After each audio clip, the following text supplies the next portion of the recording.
So girl, we are back for season 2 of Brat Loves Judy, and this is all about planning this beautiful wedding behind me. Are y'all ready to get into it? Cue the music. Oh yes, bitches and hoes, I'm back. I'll drop a player like it's nothing, it ain't working out. Now no debate or fuck discussion, bitch, I'm walking out. My time is money, I ain't loving unless you toss it out. Flip my weave and walk it out, look how I just bossed it out.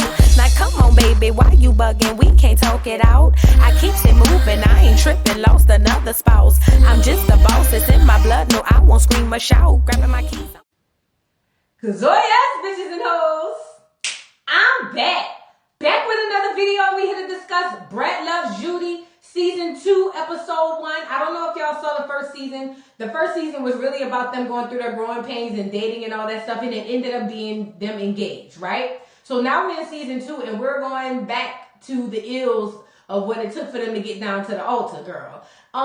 Basically, Judy feels like Brat is a procrastinator. She doesn't do anything until Judy does it. But on Brat's defense, Brat feels like, listen, Judy, it's on you because you have a certain way you like things. I'm not going to just jump in, and do whatever it is you want me to do. I'm waiting on you to make the first move. So, it's the regular growing pains couples go through. But let's get into the episode. So the episode opens up. Brat is just reminding us that she's the first female rapper to sell 1 million records. Shout out to Brat for that. You are. And basically, she's out the closet. It took for her to be with Judy to come out the closet. And you know what? I love that for Brat. Brat goes on later in the detail of how she came out and was able to do what she's doing now. But I love that for Brat. Love who you love. Like, listen, I am not ever going to be one to say, hey, you should or shouldn't do this. Do whatever the hell it is that pleases you. So I'm all here for Brat telling her she the first female rapper that sold 1 million records. Move over Nicki Minaj and Cardi. She paved the way. Said what she said. But Judy lets us know that her business is doing well. And, she's still super busy. As we all know, Judy is a mogul. That's just the nature of the beast. But Brat lets us know that she's engaged, but there's a certain few things that they need to deal with. And they do the recap of all the issues they had back and forth with them going to therapy. Basically, Judy telling her that, look, girl, you be procrastinating. We got things to work on. So I guess this is kind of weighing on Brat. Like, let me see what the hell's going on before we jump down, this aisle and jump the broom, if you know what I mean. They start talking about wedding arrangements, and Judy lets us know that she wants to have at least $100,000 worth of flowers. Girl, you got to have a coin. $100,000, girl, I would have been seeing where I can rent some for $20. Not thousands. Say what I say, but I don't have that much doggone money. So Brat wants to have a baby, but she wants the baby to look like both of them. And they kind of show her talking to somebody else about it. And they were just like, that's kind of scientifically impossible. Now, I'm not big up on science. I don't know what the girls are doing or what the boys are doing or what everybody's doing. But somehow, some way, they can do it. If I had to guess, I would figure it would be somebody from Brat's family. Whoever's carrying. If Judy is carrying, somebody from Brat's family or basically donate semen or vice versa. That's what I would assume. But again, I'm not the science major. So now the dogs are coming back. They came back from the groomers, girl, dressed to the gods, hair's dyed, all the purples and greens and pinks and yellows. Judy loves her a good kaleidoscope color.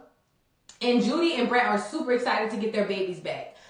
Listen, I'm a dog owner. I get it. I call my dog a dog when I'm speaking to people who don't have dogs, but ultimately he's my baby. When I bring him to the groomer, when I bring him to the vet, they all be like, what's your baby's name? That's my child, okay? I started late. Don't worry about it. But anyway, so they're excited to see their dogs. Brat basically says that they've grown closer since, we've last seen them, because we saw them have a lot of issues in the past. She said they've grown closer. And she says, but Judy is still busy.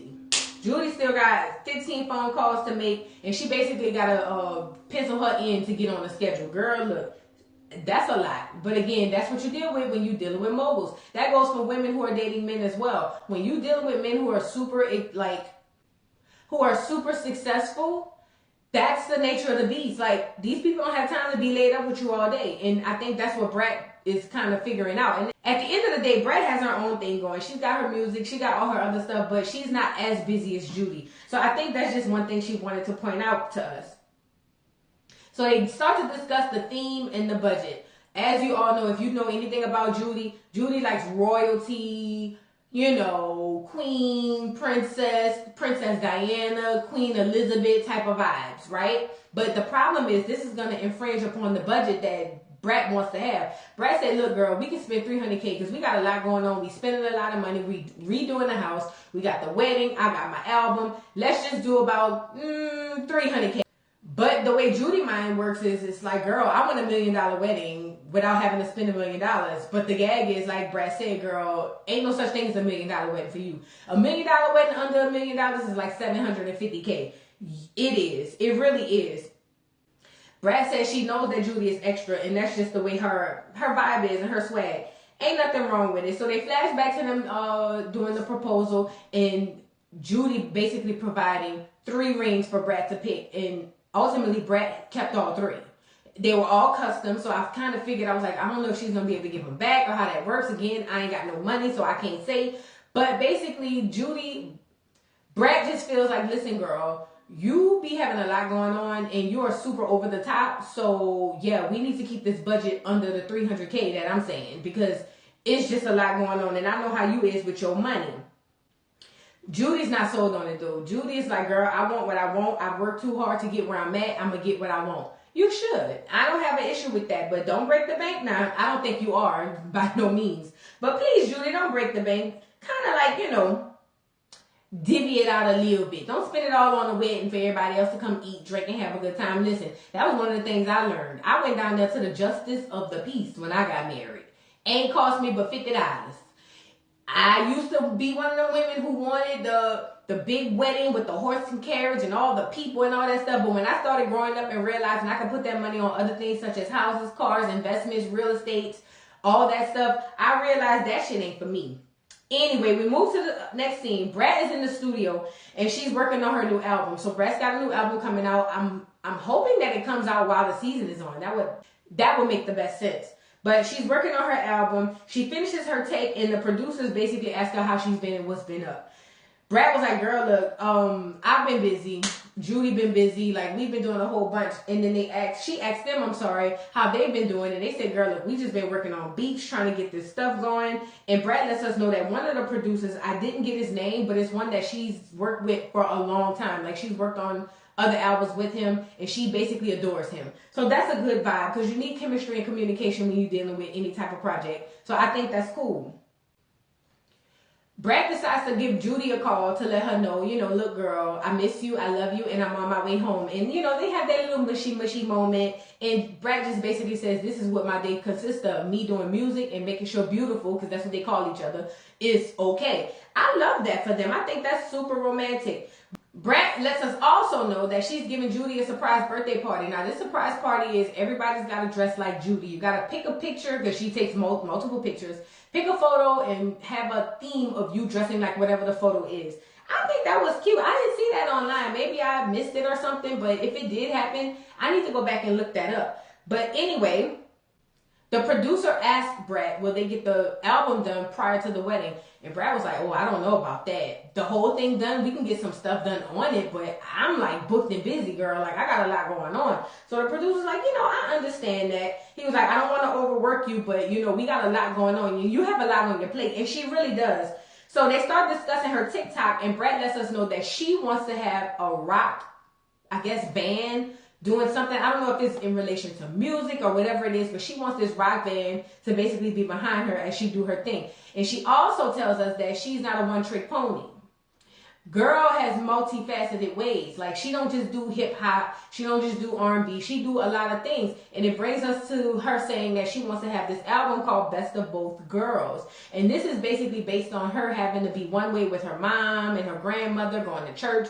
And then, you know, the other way with her dad, where she was able to be free, be sexy, and all those other things. I think that's cute. And I'm actually looking forward to it. I think that would be a dope concept and a dope idea, Brat. Please do it, because we've seen you dressed up and you a bad one. They even did flashbacks from her album cover. She's definitely bad. So the producers were like, I think it would be a good idea, which I don't see how anybody wouldn't. And then Brat lets us know that, listen, all her career, she's been backed by labels. Now she's doing something independent. She wants everything to be done by her. She wants everything to be paid, for her, by her. She wants everything done by her. And, you know, it's kind of giving tide bursts. You know what I'm saying? When you deal with somebody who got way more money than you and everybody's just judging you, feeling like you living off that other person, they have to really overextend themselves. Ain't nothing wrong with it, Brat. Do what you gotta do. I'm not hating on that. I'm just saying, like, it's kind of giving overextension, but go ahead on, girl, because did you pay that lady her money? Let me mind my business, but I'm just asking because inquiring minds want to know. Producers let Brat know that her fans are going to be interested in her Best of Both Girls albums, and he says he want to hear it as well. But he asked her how it was growing up, and that goes into Brat saying that, hey, look, when I lived with my grandmother, I had to be the church girl, I had to be very calm and dressed down, and then when I went with my father, I was like being able to be who I am. And then he asked her when did she decide to come out, and she says, look, I have been in, I guess, I don't know if she said she's been interested in girls, but I do know she said she didn't realize she really wanted to deal with girls until like the Funkified album. That was when she was just like, okay, I like guys and girls. And she said she never wanted to come out until she met Judy. I think that is cute. Brat, go ahead on and come on out the closet. Well, you already out, but you know what I'm saying? I think the people already felt like you was, but we ain't gonna go there. But she goes on to say about the music industry and how they treat women, and she says the music industry only pushes one female at a time. And you can look at people like Nicki, she was out by herself, and then Cardi, she was out by herself. She wants to create a lane for female hip-hop artists. I'm here for it because we have a lot of dope girls that are in hip-hop, and I think that these girls need to be highlighted. Even if it's not everybody's cup of tea, I feel like it's not a male-dominated field anymore. And that's why you see people like Mulatto, and all these other girls, the city girls, all these other girls are coming out, and I think that's a lane that needs to be paid. So we move to the next theme. There's 37 days left until the wedding, but they ain't got no guest list or a venue. Judy lets us know that, and I'm just like, well, girl, what are y'all doing? Like, what's going on? They have a flashback because basically Judy says that Brat is a procrastinator. Like, that's all she's ever done is procrastinate from the beginning to the end. And she's basically sick of it. So she purposely did not plan anything so that Brat can get up off her behind and actually start to do something. This is my take on that, Judy. I feel like this. What you're dealing with now is not necessarily, for the most part, or most of the time, going to get better. It's just not. It's kind of like a prequel. Is that a word?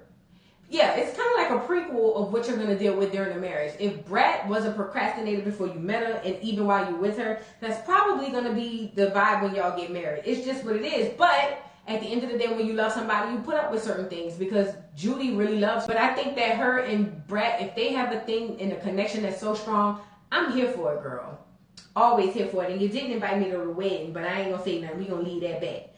But anyway, Brat feels like Judy did that on purpose. Brat was like, girl, you did all of that on purpose because you wanted to blame it on me.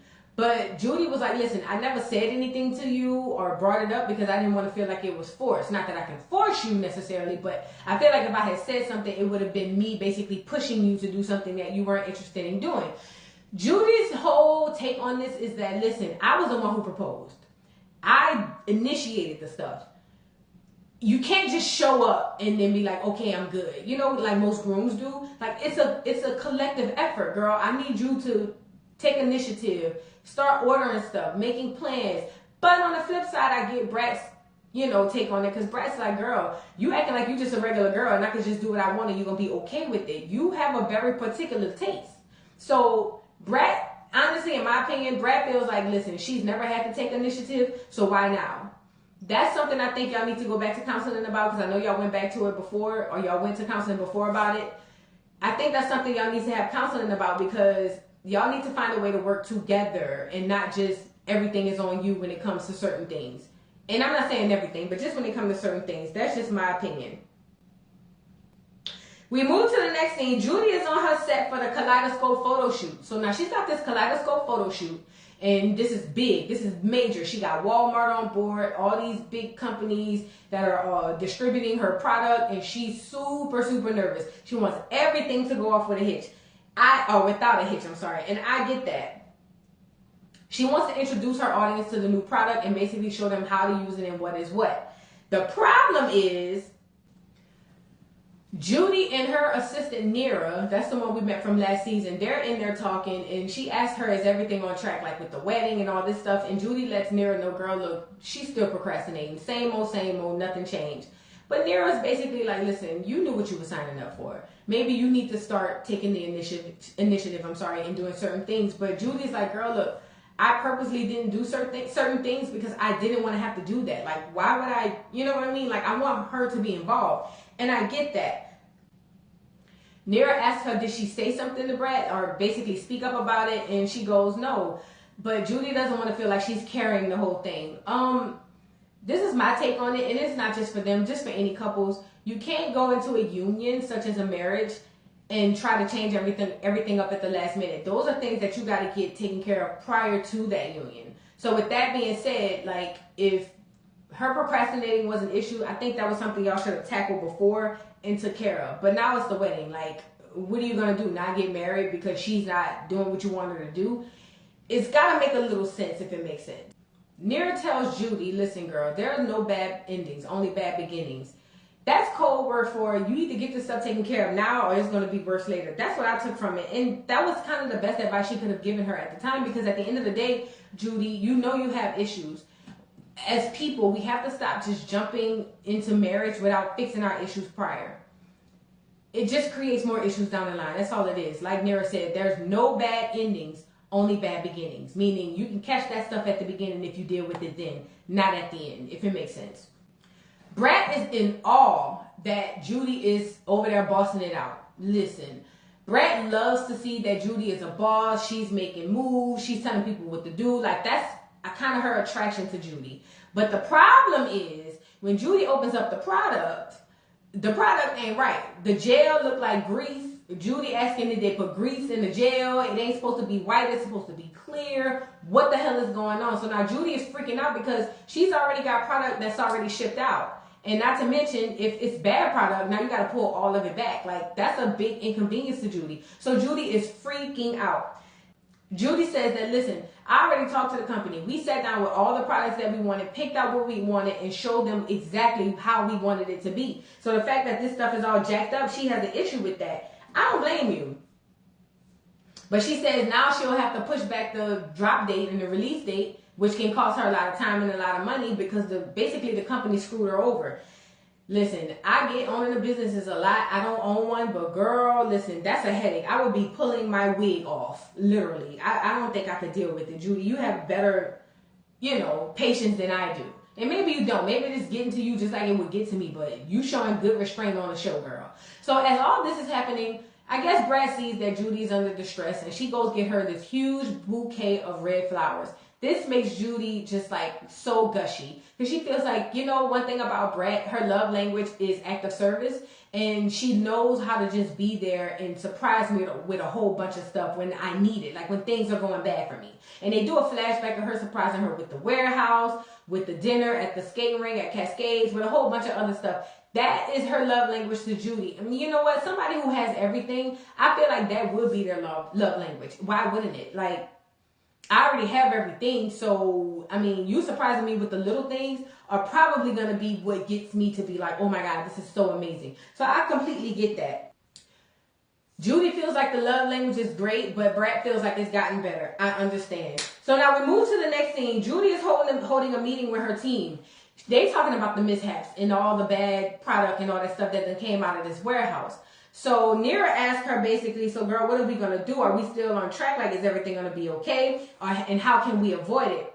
But Judy says, this is what we're going to have to do. We're going to have all the product sent and shipped here so that we can inspect it before we send it out to the stores. The only problem is that puts a delay on her products being put in the stores, and it also costs her more money.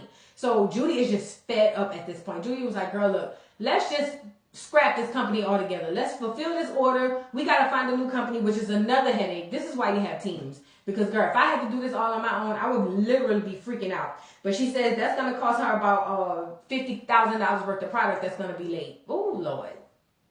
Remember, Judy is a millionaire. $50K is a lot of money, but it ain't that much to her. Girl, that's everything to me. That's my whole life. Girl, I couldn't see how you do it.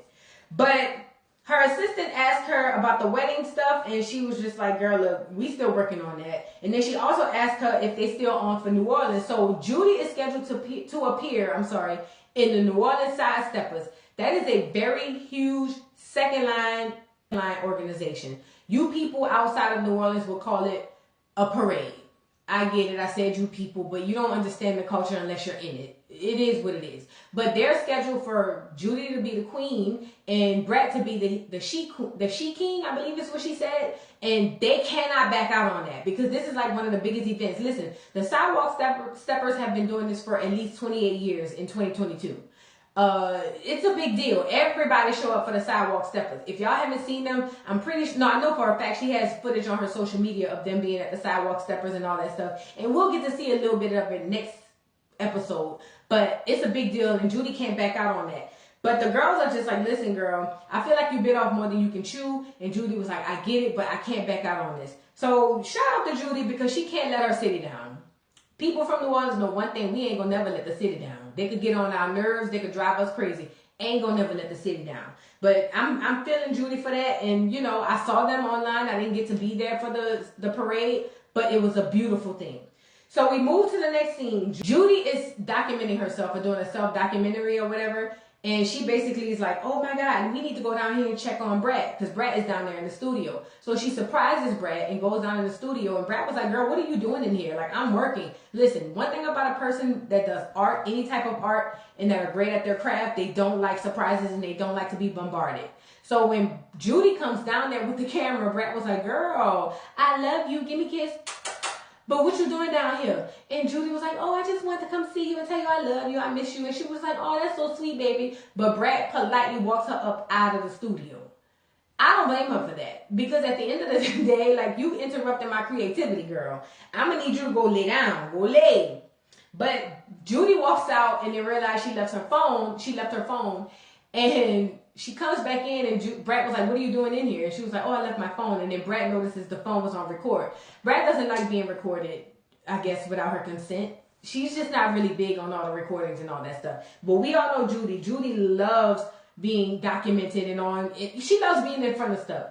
Ain't nothing wrong with that. I'm that type of person too.